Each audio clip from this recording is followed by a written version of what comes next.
Hello everyone again. This is the second part of the video because there was some, I don't know, technical problem. I was told there was no more space, but I'll try again. So I go back to uh, where I was, page 287, right? I mean, I was reading this passage from Benjamin and then I tried to wrap up because again, I don't know what the problem might be, how much time I have.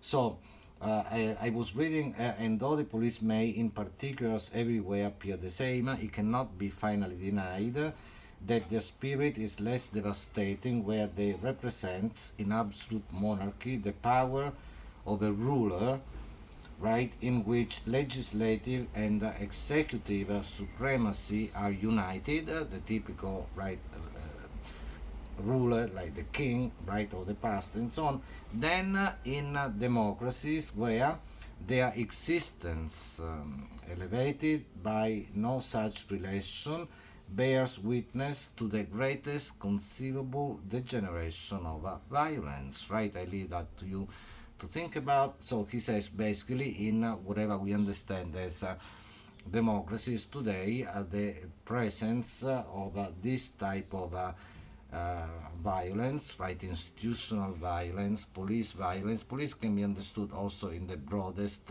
possible sense. Is you know much greater, right? Again, very strong language. The greatest conceivable degeneration of violence, right? Which is again. Something that we will speak again next time when we do the article by Balibar, but at times there is this, you know, violence to the point of,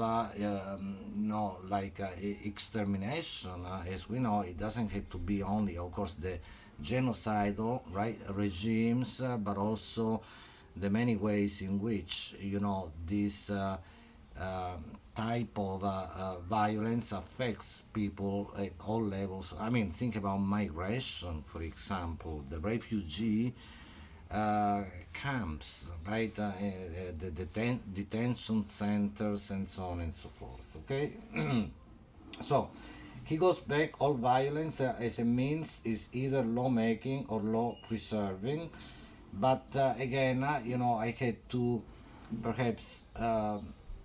Wrap up because again I don't know what the technical problem might be. Then he goes into the question of the right to strike.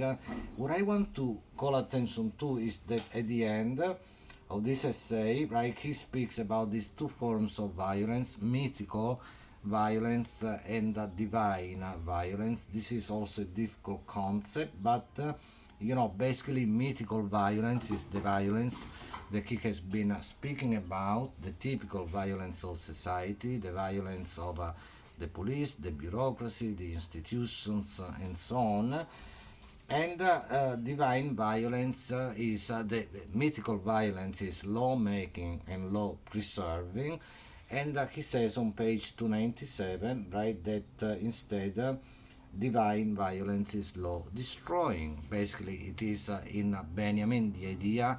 Here we had the idea of a passage, a transition into something completely different, in which the law no longer works the way it does as being basically made by and preserved by violence, but the violence itself, I mean the law itself, is destroyed by this other type of violence that he calls divine violence, which he says if mythical violence is bloody, right? That's like remember the worst, the greatest possible degeneration of violence, right?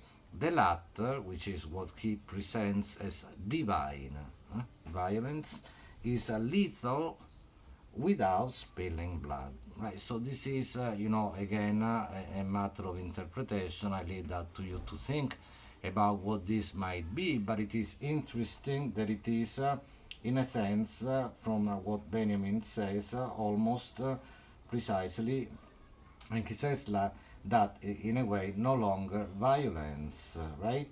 So in any case, see what you can make of this, and I know, like I said, it is dense. On page 300, the last page, he speaks of the suspension of law and the abolition of state power, right? And so basically, he speaks of this divine violence as again sovereign violence, for some reason revolutionary violence, and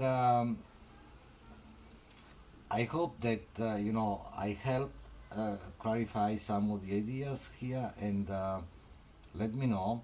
And I hope that the disruption with usually I make record longer videos, but I don't know what happens, so I will post both of them. Okay, and so then again contact me if you have questions, and I will see probably some of you, many of you, hopefully this evening, right at 8:30 at the Zoom meeting. Okay, thank you. Bye.